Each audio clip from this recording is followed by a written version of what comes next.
Bueno, pues haciendo sucesión respecto de el tema que vimos el miércoles, en donde muchos manifestaron su estado de indignación, su estado de estupefacción. Algunos hasta dijeron que no iban a dormir, que se sentían con dolor de panza, ya que tocamos el tema de la falsa esperanza centrada en la adquisición mediante artes luciferinas del famoso producto bioquímico llamado adenocromo. Y que esto, como quise dejar muy claro, es una obra dirigida, orquestada, financiada por el sionismo internacional globalizante. Y ahora, en continuidad, vamos a ver un tema nuevo que nunca he tocado con ustedes ni con ningún otro grupo, y que me llevó gran parte del día a preparar a fondo. Yo ya lo conocía parcialmente, de manera que no me costó mucho trabajo hacer una buena síntesis de lo que vamos a ver hoy en continuidad al marco histórico en el cual se envuelve México, al marco histórico global en el cual nos ha tocado luchar, bueno, nacer, crecer, formarnos, pelear y echarnos para atrás o afrontar al enemigo. Hay un intelectual peruano, no te veo por ahí, Freddy, ¿o sí? ¿O Andrea Medina, o sí? Porque ellos son peruanos y siempre nos acompañan. Probablemente ahora algo se les atravesó y no pudieron estar todavía. Este intelectual peruano se llama Miklos Lukács. Miklos Lukács. Y escribe un libro extraordinario que les recomiendo que adquieran,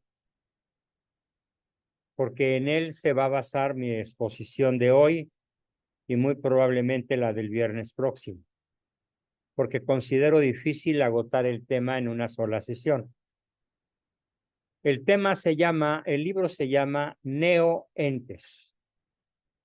N-E-O, perdón, Neo-N-E-O, Neoentes, que significa los nuevos seres o las nuevas entidades.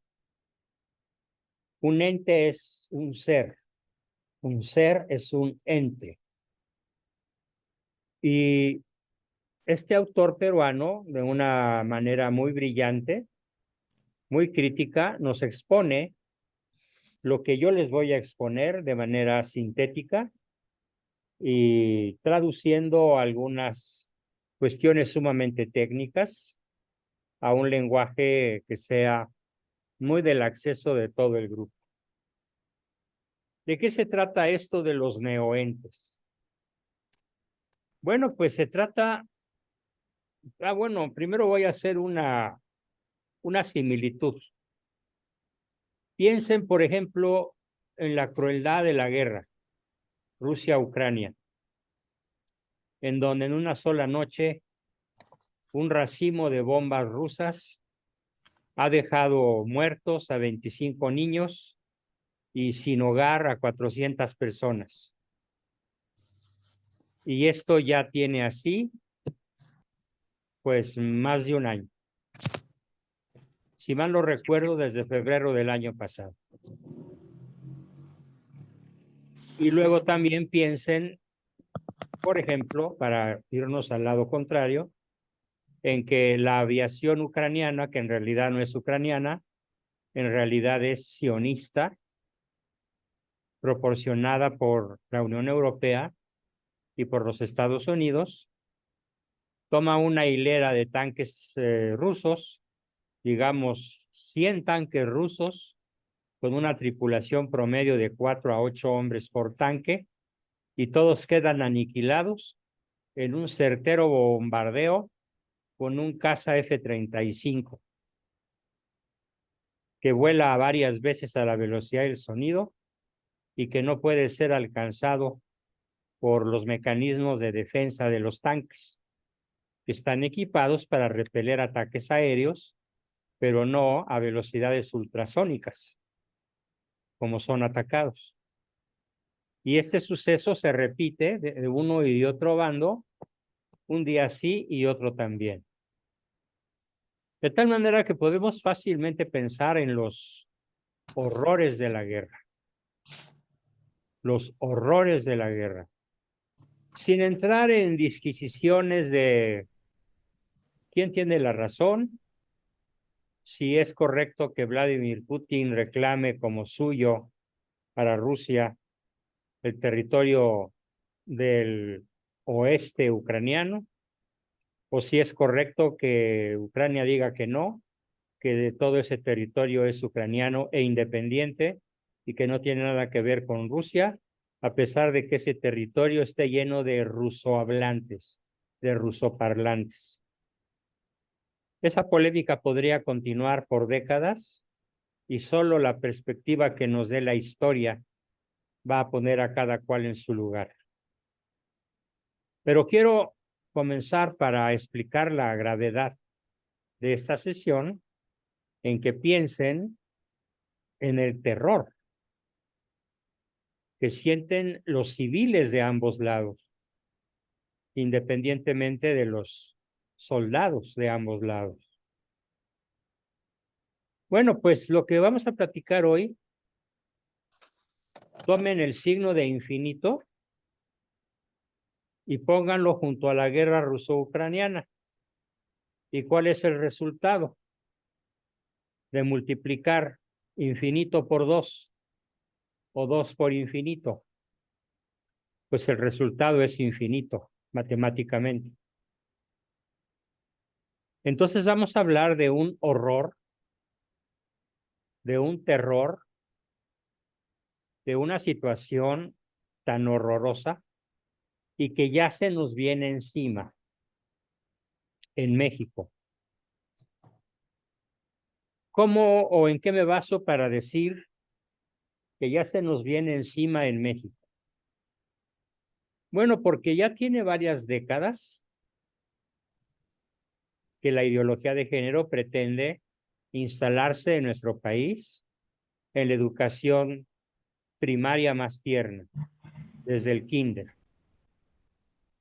Voy a poner solo un ejemplo de algo que recibí hoy, como una noticia de hoy.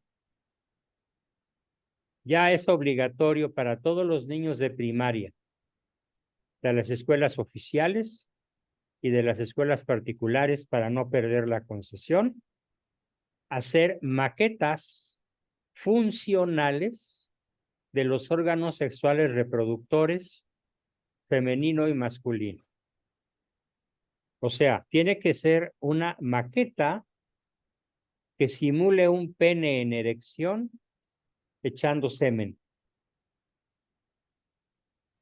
Quiero que piensen en lo que van a sentir y a pensar los inocentes, los niños, que de modo arbitrario están siendo introducidos en un conocimiento prematuro. El conocimiento de suyo no tiene nada de malo. El conocimiento tiene mucho de malo cuando es un conocimiento prematuro. Es como darle a un recién nacido un alimento de imposible o de difícil digestión para su estomaguito, que todavía no tiene los tubos gástricos suficientes para digerir y asimilar cierto tipo de comida, sobre todo la que tiene alta dosis de proteína animal, por ejemplo. De la misma manera, el conocimiento tiene que ser impartido de manera dosificada, de acuerdo con la edad del niño, con su sensibilidad, con su inocencia, con su escala de valores, con su religión, con su estrato sociocultural, con su nivel socioeconómico e infinidad de factores más. Así que el hecho de que la Secretaría de Malformación Pública, conocida como SEP, ordene como obligatorios las maquetas funcionales de los órganos reproductores masculino y femenino es una intrusión salvaje contra la inocencia de los niños. Pero esto equivale a una guerra. Nada más que fíjense, ¿qué tipo de guerra o cómo la vamos a nombrar hoy a este tipo de guerra? No es una guerra atómica, no es una guerra con armas convencionales, como aviones o tanques o fusiles de alto poder, no es una guerra bacteriológica, no es una guerra química, no es una guerra política. Ahí les va el nombre correcto. Es una guerra antropológica. Estamos sumidos ya en todo el mundo en una guerra antropológica. Y voy a definir qué quiere decir guerra antropológica. Guerra antropológica significa que se trata de cambiar la autopercepción en la esencia de lo que realmente soy. O sea, la autopercepción realista es yo soy una persona, yo soy un varón, yo soy un ser humano. Yo soy un ente eco-biopsicosocial trascendental. O yo soy una mujer, o yo soy una mamá de 5 niños o de 1, y eso es lo que realmente, desde un punto de vista antropológico, me define como varón o como mujer. Finalmente, cuando alguien muere y es llevado porque murió en un accidente, es llevado a la sala donde se le va a practicar una autopsia, díganme por favor cuántos sexos puede encontrar el cirujano o el especialista en citología, con C, o sea, en el análisis de las células, cuántos sexos puede encontrar. Va a encontrar las 102 variantes sexuales que ha impuesto la ONU para que sean aceptadas por todo el planeta, o solo habrá 2 resultados: hembra y varón, mujer u hombre, fémina o varón. No hay más que esos 2. No es ideología, es biología. Entonces, ¿de qué se trata la guerra antropológica? De lograr que cada niño del planeta, que cada adolescente del planeta, e incluso que cada adulto del planeta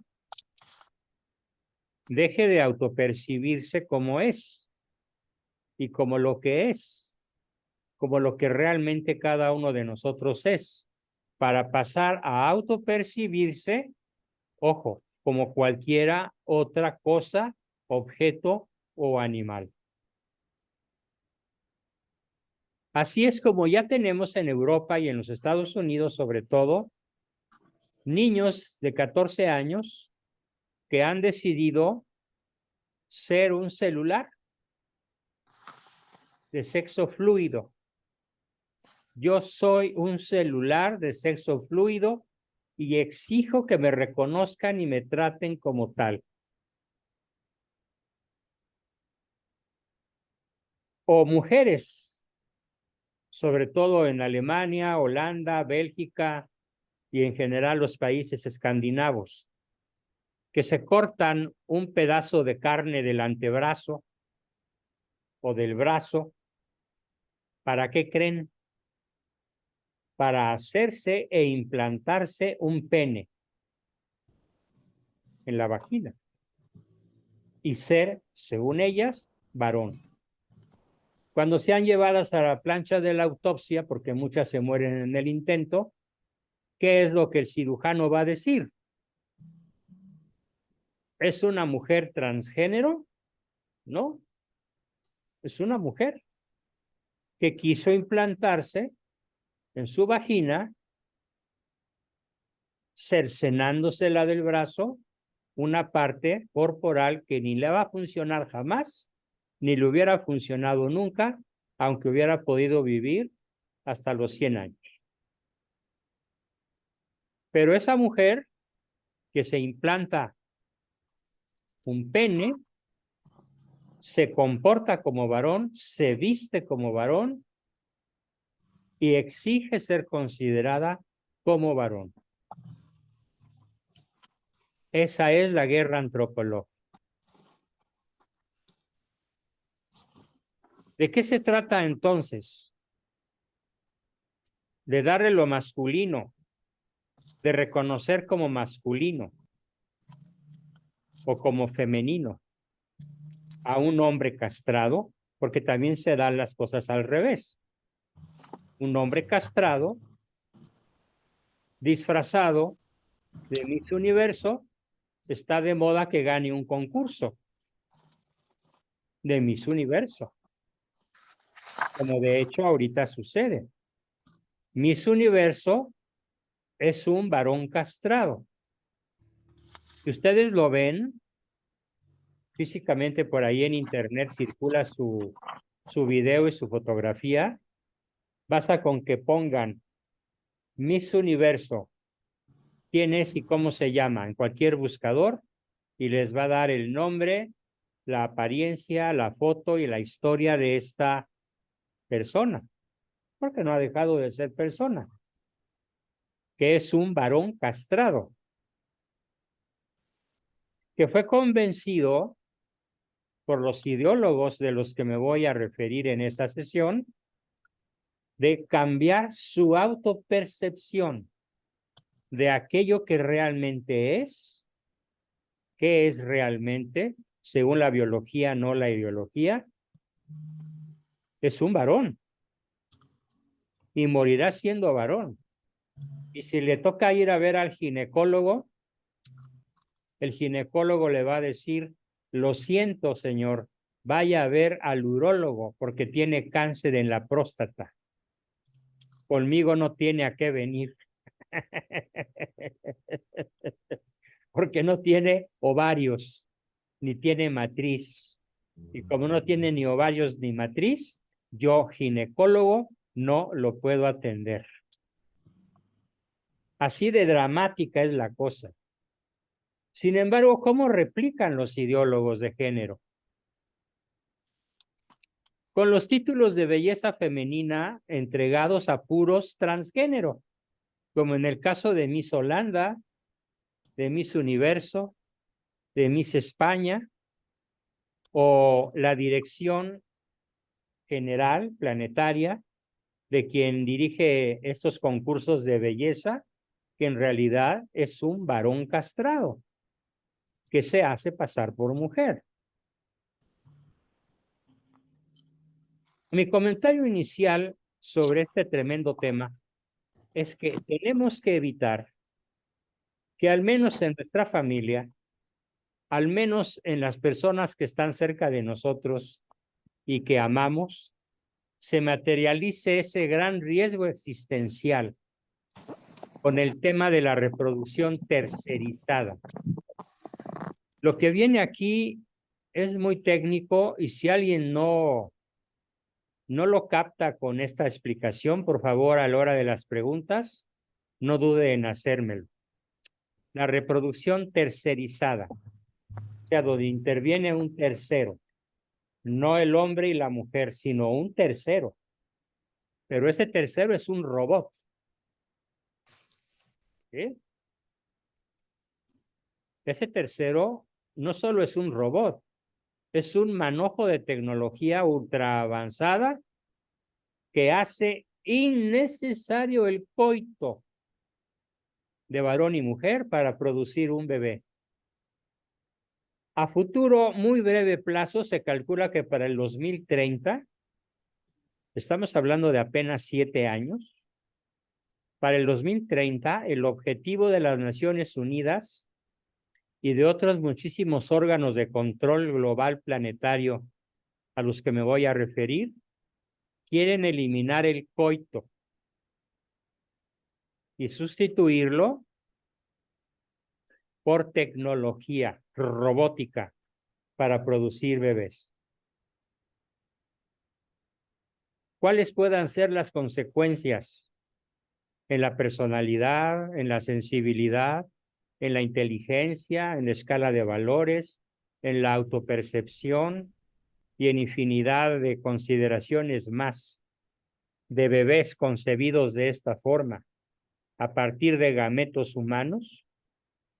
Porque déjenme decirles que ya no va a ser necesario que el espermatozoide se comporte como tal o que el óvulo se comporte como tal, sino que de acuerdo a los proyectos en marcha, lo que va a suceder es que de un gameto femenino, gracias a la tecnología ultra avanzada, ya está en proceso.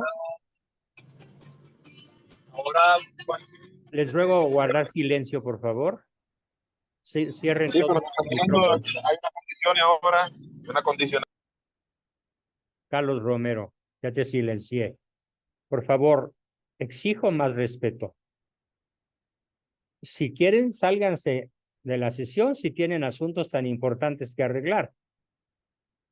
Entonces, a ver, trataré de retomar el hilo. Decía que gracias a la tecnología, el coito ya no va a existir.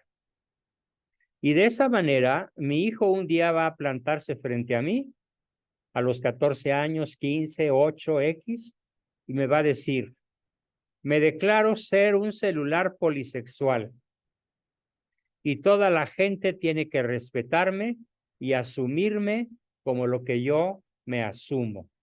¿Dónde lo aprendió? En el kinder de esa escuela, en la primaria de esa escuela, en la secundaria de su escuela. Entonces, ¿cuál es la guerra más importante? ¿Una guerra nuclear? ¿La guerra del sionismo contra Rusia en el territorio de Ucrania? ¿Los 72 conflictos armados que pululan por el planeta, sobre todo en Medio Oriente y en África? No, señores. La guerra más importante que nos tocó vivir es la más cruel, la más brutal y la más terrible y apocalíptica de las guerras, y se llama la guerra antropológica. Porque debajo de todas las guerras, de cualquier tipo, subyace la guerra antropológica, que lo que significa es que lo que estamos disputando en este momento principalmente es una visión particular del ser humano frente a aquellas personas o a aquellas organizaciones que plantean la urgente necesidad de modificar la naturaleza del ser humano. Repito, modificar, por eso se llama neoente, modificar la naturaleza del ser humano y por extensión también modificar su experiencia de vida aplicando tecnologías avanzadísimas, robóticas, a los seres humanos. No quiere decir esto que un servidor tenga algo contra la tecnología. No, siempre y cuando la tecnología y la ciencia sean útiles y necesarias para el servicio del hombre, para el servicio de la humanidad, y no como en esta guerra antropológica, al revés. Los hombres, la humanidad, al servicio de la tecnología y los tecnócratas. Vamos a ver los argumentos mediante los cuales estos tecnócratas despiadados, luciferinos, nos están haciendo vivir ya de cerca la gran disputa del siglo XXI. La disputa de carácter antropológico. Porque lo que realmente se pelea es redefinir la concepción del hombre. Es como lo dice Ratzinger, el cardenal Ratzinger antes de que fuera papa. Es la última rebelión de la humanidad contra la obra de su creador, pretendiéndose erigirse a sí mismo en recreador de su propia naturaleza. Pues esto es lo que quiere la guerra antropológica.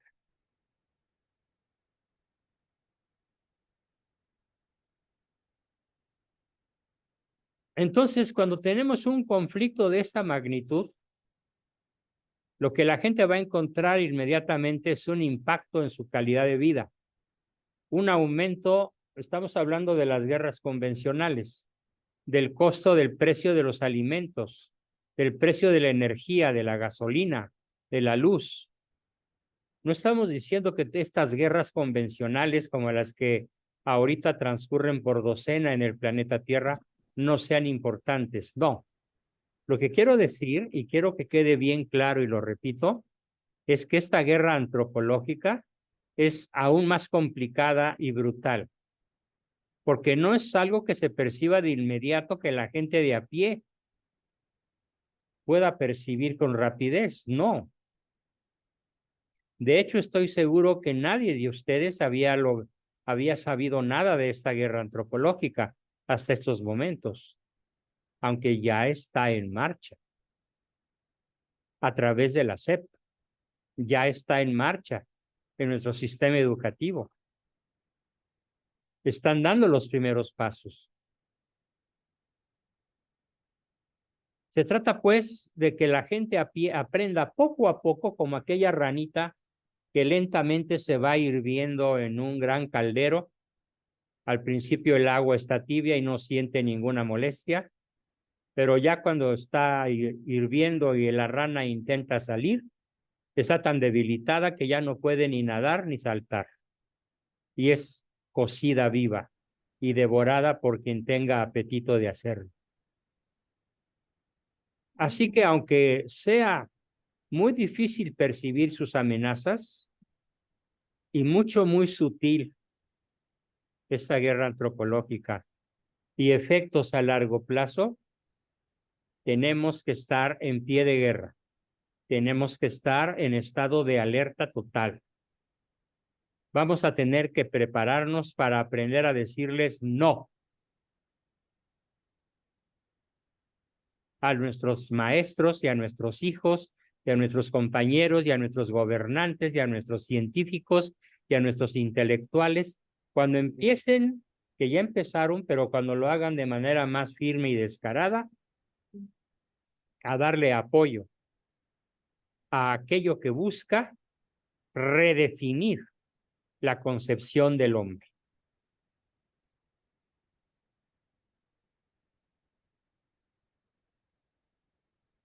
¿Por qué el progresismo, llamémosle así, el progresismo globalista,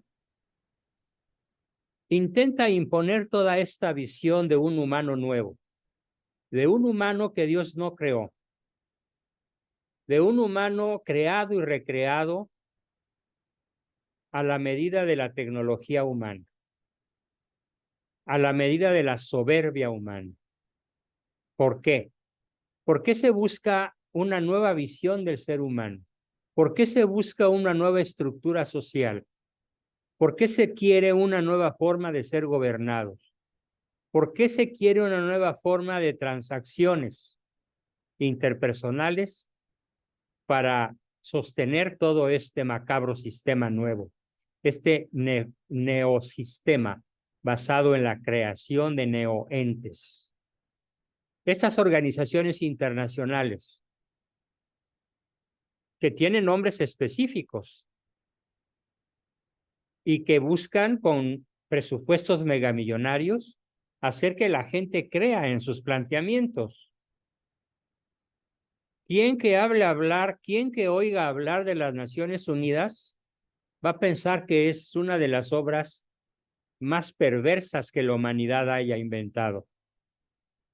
O de la Organización de los Estados Americanos. Bueno, pues aquí tienen algunos de los nombres. La Organización de las Naciones Unidas, que ya dejó de cumplir con su función más importante, que fue durante algunos pocos años la integración de las naciones para evitar conflictos posteriores, ya que la Organización de las Naciones Unidas ha sido totalmente pervertida y colocada como agencia global al servicio del progresismo sionista, tecnócrata, para la creación de una nueva humanidad que conciba su esencia como algo que no es. También tenemos organizaciones paraestatales, pero además una verdadera oleada que voy a mencionar a continuación. Es una lista global. ¿Mediante qué organizaciones, qué tipo de personas se busca imponer a toda la humanidad esta nueva visión de un ser humano como una nueva entidad que todavía no existe, pero que ya existe en algunos lugares de la Tierra? Sobre todo Holanda, Alemania, Bélgica, Noruega, Suecia, Dinamarca, Inglaterra. Los bárbaros del norte, muy civilizados, pero muy bárbaros, porque ignoran lo esencial. ¿Para qué fuimos creados? Ignoran lo esencial y no lo toman en cuenta en su vida. Aunque estén a años luz de distancia de nosotros en avances tecnológicos.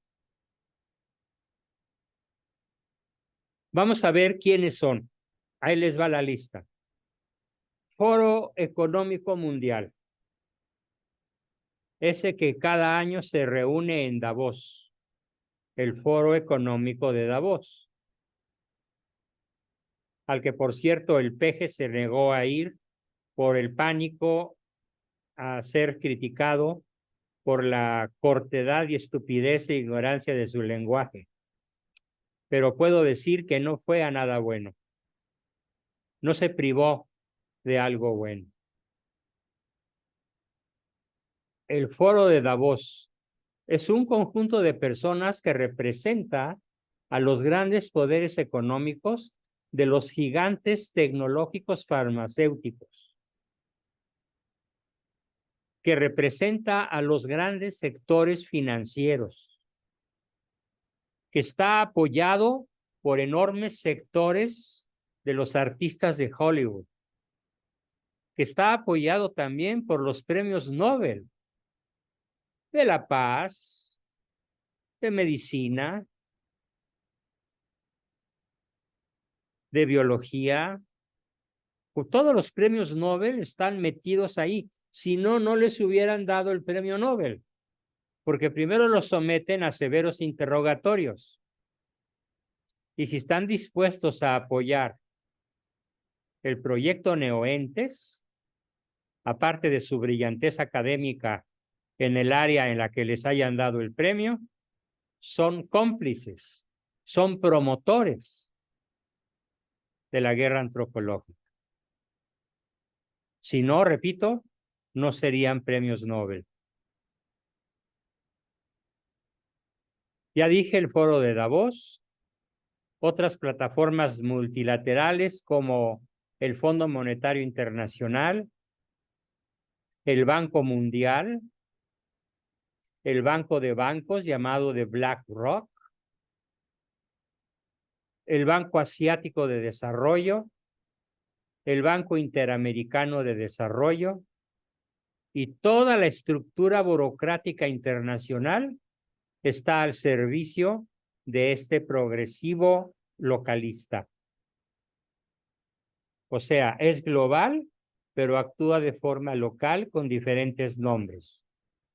Es como una hidra que deja a un pulpo en calidad de ente benévolo, con sus solo 8 brazos, recordando que la hidra tiene miles de cabezas de serpiente.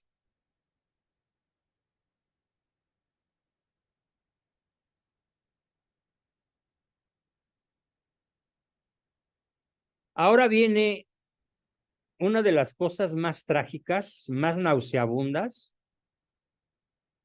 Bueno, cuando yo lo escribí, haciendo la síntesis del libro de Noentes, créanme que me costó trabajo escribir los párrafos que voy a leer a continuación. A leer y explicar.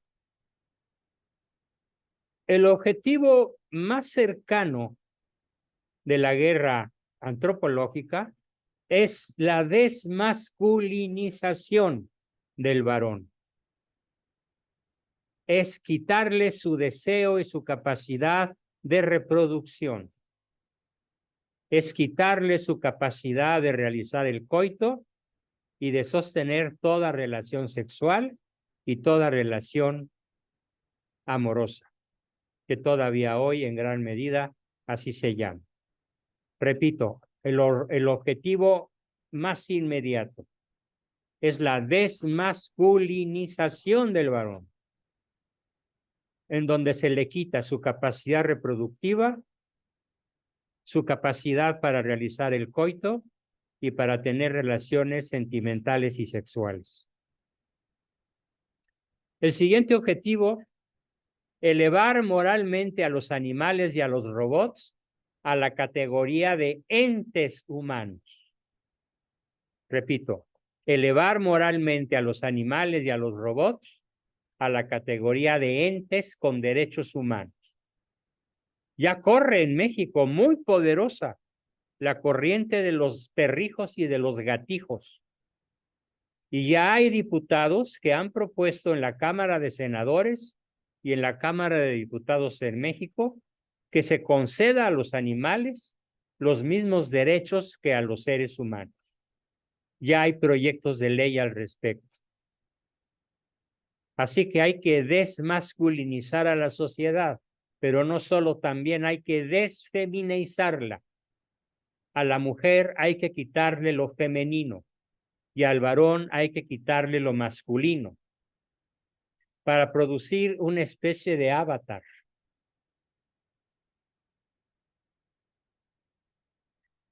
Fíjense, hubo un loco perverso, así, loco perverso, y me dirán que tú siendo psicólogo, ¿cómo te atreves a llamarle así?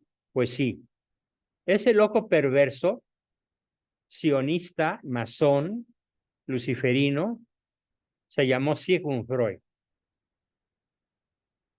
Y Sigmund Freud revolucionó el planeta. Y llegó un momento en que el planeta estaba, por así decirlo, hipersexualizado. Hipersexualizado gracias a las teorías freudianas. Por fortuna hubo un movimiento, curiosamente, como dice un dicho mexicano, para que la cuña apriete que sea del mismo palo, pues un movimiento nacido prácticamente en la misma nación de Freud, en Austria, que es la escuela realista, cuya rama mexicana yo fundé. Pero existe la argentina y la chilena y la austriaca y la europea y la católica, más abiertamente en la Universidad de Chile y en algunas universidades peruanas. Y finalmente fuimos capaces de contrarrestar a Freud. Pero este señor que se llama John Harris es otro loco, perverso, malvado como lo fue Freud, pero este tipo, que es el que lanza la idea diabólica de desmasculinizar al varón y desfeminizar a la mujer y desexualizar a la humanidad para darle una categoría, una entidad en guerra antropológica que no corresponde a la naturaleza dada por Dios. Este John Harris es un experto en bioética. Hágame el favor. Asesor de la Universidad de Manchester, en Inglaterra. Ahora sí podríamos decir muy a la mexicana, no Manchester. John Harris escribe en 1985, ya va a ser 30 años, no más. Escribe un libro que se llama El valor de la vida laboral. Y dentro de ese libro tiene un subcapítulo que trata sobre la necesidad urgente e imperiosa de desmasculinizar a la sociedad, y todas las universidades europeas y norteamericanas, y para allá van las mexicanas, muy sumisas y obedientes, como en su época obedecieron a Sigmund Freud. Esto es la guerra en la que ya estamos sumergidos.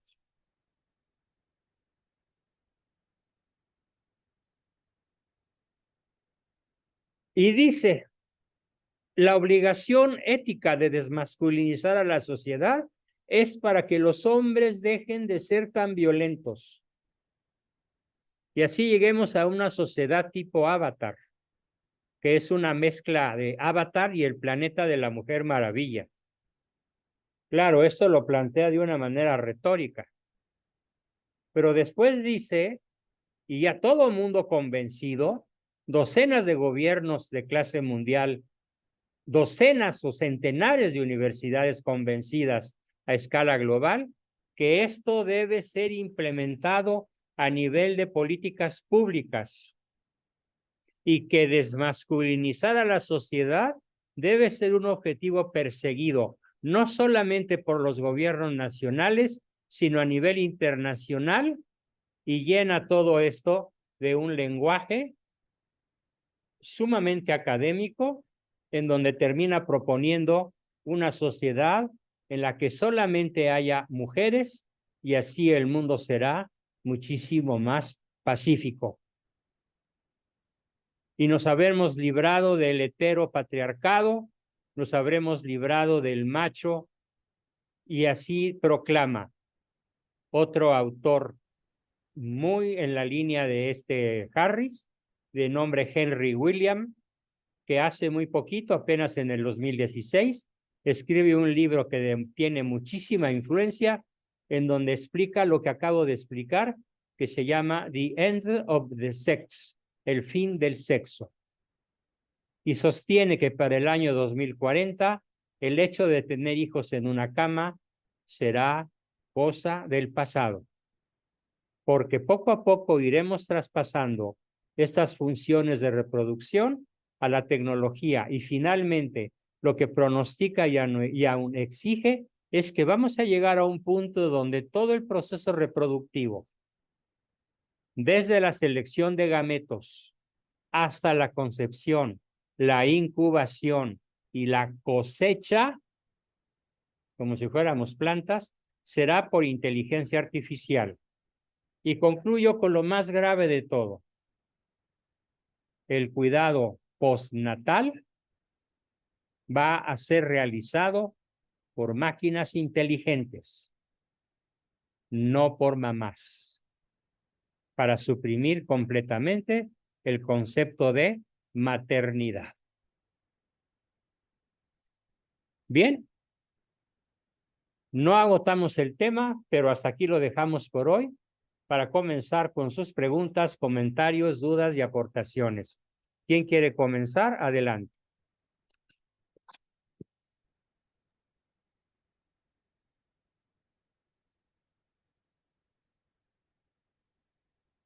Permítame un momento.